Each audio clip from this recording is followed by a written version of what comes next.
গুরুত্বপূর্ণ ব্যাপারে আলোচনার জন্যই রাত্রিবেলায় ডাকতে হলো সবাইকে। আমি এরা পড়ে দিচ্ছি যেটা আমাদের বক্তব্য।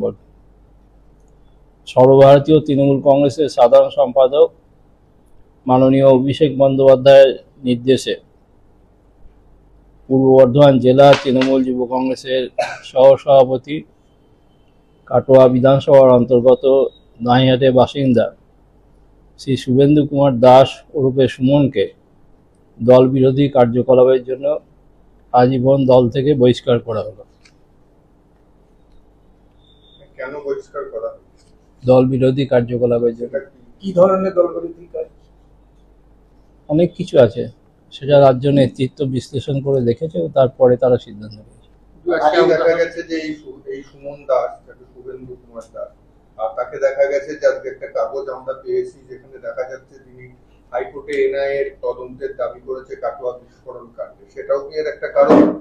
আমি তো বললাম সামগ্রিক কারণ রাজ্য নেতৃত্ব বিশ্লেষণ করেছে এবং তাতে দেখা গেছে তার বিরুদ্ধে প্রচুর দল বিরোধী কাজের অভিযোগ আছে এবং তার সত্যতা আছে, সেই কারণেই তাকে বহিষ্কার করা যায়। এটা কিন্তু সাসপেনশন নয়, আজীবন বহিষ্কার। মানে কোনোদিন দলের না, দলের ইয়ে করতে পারবে না। দলের কি ধরনের দল বিরোধী কাজ করেছে?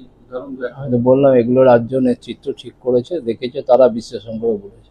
আর এমনিতে কি অভিষেক বন্দ্যোপাধ্যায় সর্বভারতীয় সাধারণ সম্পাদক উনি কি ঘটনাটাকে অভিযোগ করেছিল এখান থেকে, না উনি নিজেই এটাকে? না, উনি নিজেই বিভিন্ন মাধ্যমে খবর সংগ্রহ করে তিনি সিদ্ধান্ত নিয়েছেন। সম্প্রতি আজকে একটা ঘটনা ঘটেছে, উনি একটা হাইকোর্টে আবেদন করেছেন, মামলা করেছেন।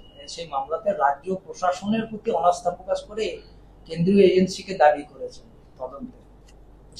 এটাও একটা অন্যতম কারণ হতে পারে। তার কারণ আমরা রাজ্য নেতৃত্বকে বিশ্বাস করি।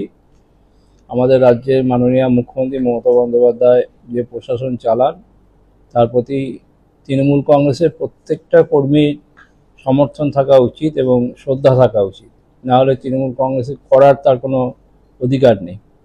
তো সেই জায়গায় দাঁড়িয়ে যদি সে ধরনের কোনো ঘটনা নিয়েও বিশ্লেষণ হতে পারে।